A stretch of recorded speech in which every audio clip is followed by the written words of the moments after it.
بەنای خۆی گەورە میرەبان قوتابیانی خۆشەویست لە درێژی بابەتەکانی پۆلینۆ بە خۆشەویست شاد دەبینەوە. دەرسی ڕابردوو هەر لەسەر بەرزنزمی هەرێمی کوردستان بوو، ناچە شاخایمان باس کرد. ئەم بابەتەمان ئەم دەرسەمان تەواوکەری دەرسی ڕابردووە کە ناوچەی نیمچە شاخایی باز دەکەین، واتە ناوچەی زورگ.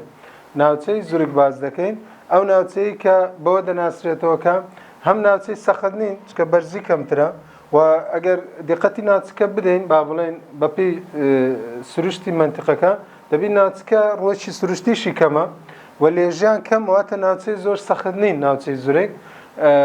عادەتەن وایە ئەو زنجیرانەی کە ناوچەی زورگن بەرزایان لە 1000 مەتر تێپەڕ ناکە، واتە لە 4000 لە کاتێکدا ناوچەی شاخایی لە 1000 دەستی پێدەکرد بۆ 3600 مەتر کەواتەوانە 1000 مەتر تێپەڕ ناکەن بەگشتی، یعنی لە 1000 مەتر بەرزاییان کەمترە. باشە، ناوچەی زورگ سنوورەکەی چۆن دیاری دەکەین؟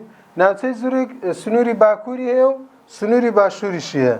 سنووری باکووری هەیە و هەروەها سنووری باشووریشی هەیە.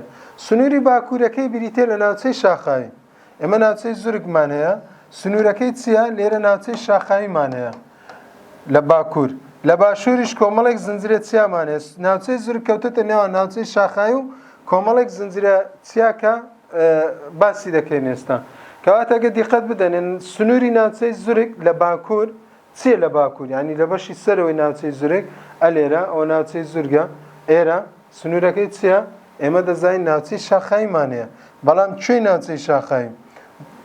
ناوچەی زورگ لە باکوور، سنووری باشووری ناوچەی شاخاویە. لە چێ شاخاوی تەواو بوو؟ لە چێ ناوچەی شاخاوی؟ ئەلێرە تەواو دەویست قوتابیان سیرکە ئەوە ناوچەی شاخاویە، وا بڵێن ئەو ڕەنگە کاڵەی بنیشی ناوچەی زورگە. باشە، ناوچەی زورگ لە خوارەویە. کەواتە لەکوێ ئەگە دیقەتی ڕەنگەکەی بدەن لەکوێ ناوچەی شاخاوی تەواو بوو ناوچەی زورگ دەست پێ دەکات.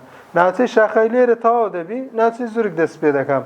ناوچەی زورگ دەست پێ دەکات بە چ کۆتایی پێدێ؟ بە زنجیرە چیە کۆتایی پێدێ؟ کۆمەڵێک چیە کە ناوەکان ئێستا وەردەگرین: شەنگال، شێخ ئیبراهیم، مەکحوول، حەمرین، کانی دۆمەڵان، قەرەچوخ. ئەو چیانە چی قوتابیان؟ ئەو چیانە باشووری ناوچەی زورجان تێکینەوە، یعنی باشووری ناوچەی زورگ دەگاتە ئەم چیانە ئیتر کۆتایی پێدێ ناوچەی زورگ. چیاکان چین کە باشووری ناوچەی زورجان پێکینەوە؟ شەنگالە، شێخ ئیبراهیمە، مەکحوولە، حەمرینە، کانی دۆمەڵانە، قەرەچوخە. ئەوانە هەرێکێکە لە پارێزگایەکن لە پارێزگاکانی هەرێمی کوردستان. ئەوە ناوچەی زورگ بەرزیەکەی و درێژبوونەوەکەی و ناوچەی زۆر سەختیش نین، زۆر بەرزیش نین، لوتکەیان زۆر تیژ نییە و لاپاڵەکانیان لێژیان کەمە. لە ناوچەی زورگ قوتابیان ئەمە وتم لە ناوچەی شاخاوی بانمان هەیە، بانی پێنجینمدا لەگە بانی بەرزنجە دوو بانمان گوت. ئەدین لە ناوچەی زورگ چمان هەیە؟ دەشتمان هەیە، بانیشمان هەیە. لە ناوچەی زورگ دەشت هەیە، بان هەیە. دەشتەکان چۆن دەناسرێنەوە؟ پێچی لاربوون، هۆکارەکانی داڕوتان و داماڵین پڕی کردوونەتەوە بوونێتە دەشت.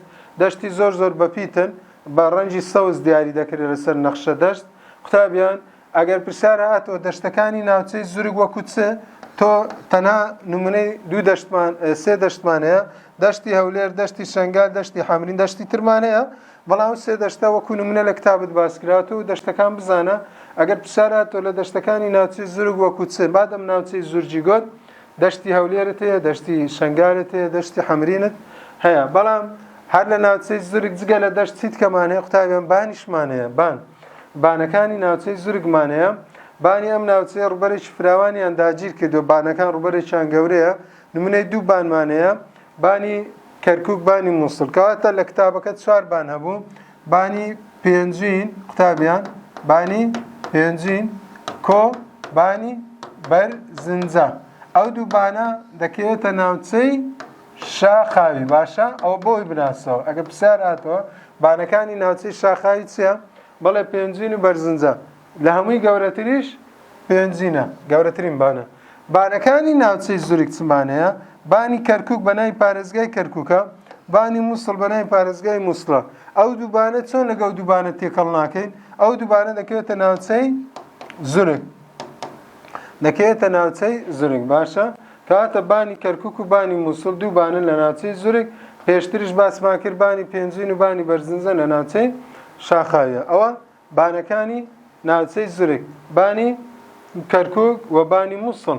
دووبانن دەکەونە ناوچەی زورگ دەکەونە ناوچەی زورگ هەردووبان دەکەوێتە ناوچەی زورگ قوتابیان ئەوەی باسم کرد ئینشاڵڵا ئەوە هەموو بابەتی با بڵێن بەرزنزمی بوو لە هەرێمی کوردستان کە باسی ناوچەی شاخاوی و ناوچەی زورگم کرد ناوچەی شاخاویش شاخا سادەکان 1000 بۆ 2100 متر بوو چیا ئاڵۆزەکان لە 2100 تا 3600 متر بوو نمونەی چیاکانیشمان هیناوە ئینشاڵڵا بۆ دەرسی دابێ باسی بەندی دووەمانەیە لە هەرێمی کوردستان بابەتی ئاوهەوای هەرێمی کوردستان تا بابەتی داهاتوو بەخوای گەورەتان دەسپێرم خواتان لەگەڵ